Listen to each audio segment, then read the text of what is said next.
വന്യജീവി ആക്രമണവുമായി ബന്ധപ്പെട്ട് വയനാട്ടിൽ മന്ത്രിമാരുടെ അധ്യക്ഷതയിൽ സർവകക്ഷി യോഗം ചേർന്നു. മന്ത്രിമാർ പങ്കെടുത്ത സർവകക്ഷി യോഗം പ്രതിപക്ഷം ബഹിഷ്കരിച്ചു.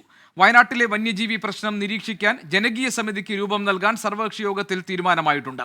ജില്ലാ കലക്ടർ അധ്യക്ഷനായ സമിതി 2 ആഴ്ചയിലൊരിക്കൽ യോഗം ചേരും.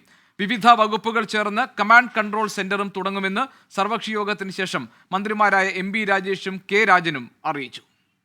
കമാൻഡ് കൺട്രോൾ സെന്റർ ആരംഭിക്കുക എന്ന ആശയം നമ്മുടെ ജില്ലയിൽ പ്രാവർത്തികമാക്കാൻ വേണ്ടി നിശ്ചയിച്ചത്. 2 RRTകളും ഇവിടെ സ്ഥിര സംവിധാനങ്ങളായി മാറണം എന്ന് നിശ്ചയിച്ചു.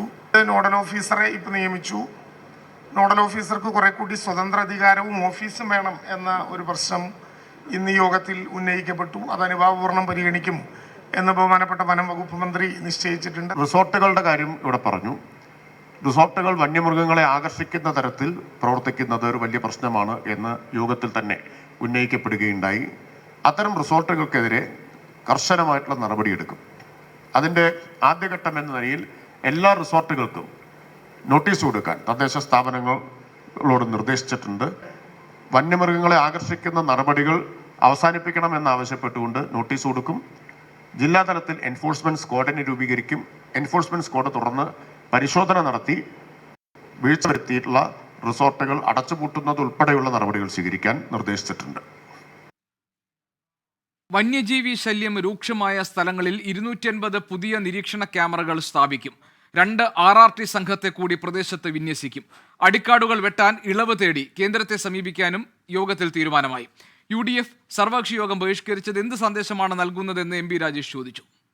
കൂടുതലൊന്നും പറയുന്നില്ല, വളരെ നിർഭാഗ്യകരമായി പോയി. റവന്യൂ മന്ത്രി ഇവിടെ പറഞ്ഞു, മുഖ്യമന്ത്രിയുടെ യോഗത്തിലെ ആവശ്യമായിരുന്നു മന്ത്രിതല സമിതി വയനാട് സന്ദർശിക്കണമെന്നത്. ആ ആവശ്യത്തിന്റെ ഭാഗം കൂടിയായിട്ടാണ് അത് അംഗീകരിച്ചത് ഞങ്ങളിവിടെ വന്നത്. അപ്പോൾ അവരുന്നയിച്ചൊരാവശ്യം സർക്കാർ ഗൗരവത്തിലെടുത്തു.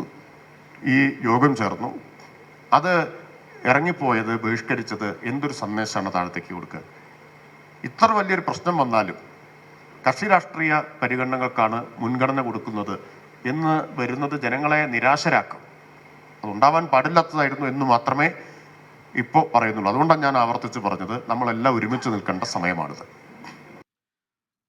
മാനന്തവാടി രൂപത ബിഷപ്പ് മാർ ജോസ് പൊരുന്നേടം, മലബാർ ഭദ്രാസനാധിപൻ മാർ സ്റ്റെഫോനോസ് ഗീവർഗീസ് മെത്രാപ്പോലിത്ത എന്നിവരുമായി മന്ത്രിമാർ കൂടിക്കാഴ്ച നടത്തി. സർവകക്ഷി യോഗത്തിന് ശേഷം വയനാട്ടിൽ വന്യജീവി ആക്രമണത്തിൽ കൊല്ലപ്പെട്ടവരുടെ വീട്ടിൽ മന്ത്രിമാർ സന്ദർശനം നടത്തുകയാണ്.